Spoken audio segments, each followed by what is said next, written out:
చపాతీలోకి, రొట్టెలోకి, పుల్కాలోకి ఎంతో క్రీమీగా ఈ పన్నీర్ కర్రీ చేసుకొని తినండి. చాలా టేస్టీగా ఉంటుంది. మరి క్రీమీ పన్నీర్ కర్రీ ఎలా చేయాలో చూసేద్దాం రండి. ముందుగా మిక్సీ జార్లోకి 4 టమాటాలు, 2 ఉల్లిపాయలు, కొద్దిగా జీడిపప్పు, ఒక 4-5 వెల్లుల్లి రెబ్బలు వేసి ఇలా మెత్తగా మిక్సీ చేసి మిక్సీ పట్టి అలా పక్కన పెట్టండి. తర్వాత పన్నీర్ని ఇలా చిన్నగా కట్ చేసి పెట్టుకోండి. ఆ తర్వాత స్టవ్ పైన ప్యాన్ పెట్టండి.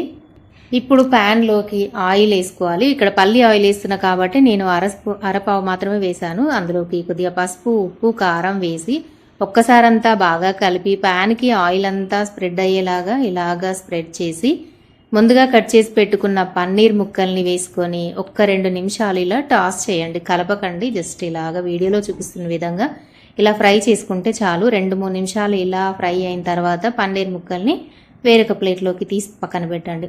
మళ్ళీ ఒక అరపావు లేదా ఒక పావు వరకు ఆయిల్ వేసుకొని ముందుగా మిక్సీ పట్టి పెట్టుకున్న గ్రేవీ అంతా కూడా వేసి ఒకసారి అంతా బాగా కలపండి.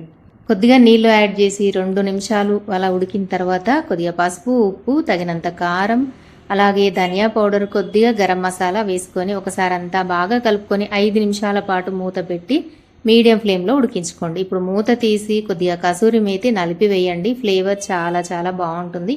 పన్నీర్ కర్రీకి ముఖ్యమైన ఇంగ్రీడియంట్ కసూరి మేతి అన్నమాట. ఇప్పుడు ఇందులోకి ఒక 1/2 గ్లాస్ వరకు నీళ్లు వేసుకోండి. లేకపోతే గ్రేవీ అనేది థిక్గా ఉంటుంది. అలా ఉండకుండా మంచిగా గ్రేవీ క్రీమీగా ఉండాలంటే ఖచ్చితంగా వాటర్ అనేది యాడ్ చేసుకోవాలి. ఇప్పుడు ఒక 5 నిమిషాలు లో ఫ్లేమ్లో ఉడికించుకున్న తర్వాత ముందుగా మనం ఫ్రై చేసి పెట్టుకున్న పన్నీర్ ముక్కల్ని ఇందులో వేసుకొని అంతా ఒకసారి స్లోగా కలుపుకోండి. మరీ బాగా ఎక్కువ కలపకుండా స్లోగా కలిపేసుకొని కొద్దిగా బటర్ అనేది పైన వేసి ఇలా మూత పెట్టి 2 నిమిషాలు వదిలేయండి. ఎంతో creamy tasty paneer curry ready అయిపోతుంది. ఇంతేనండి, చాలా సింపుల్గా 10-15 నిమిషాల కంటే ఎక్కువ టైం పట్టదు. గ్రేవీ ఒకటి రెడీగా ఉంటే చాలు. మరి ఎక్కువసేపు ఉడికించాల్సిన అవసరం లేకుండానే ఎంతో రుచికరమైన పన్నీర్ బటర్ మసాలా మనకి రెడీ అయిపోతుంది అన్నమాట. నచ్చితే తప్పకుండా లైక్ చేయండి, ఛానల్ని సబ్స్క్రైబ్ చేయండి. ఇలాంటి వీడియోస్ కోసం మంచి వీడియోస్ మన ఛానల్లో వస్తూ ఉంటాయి.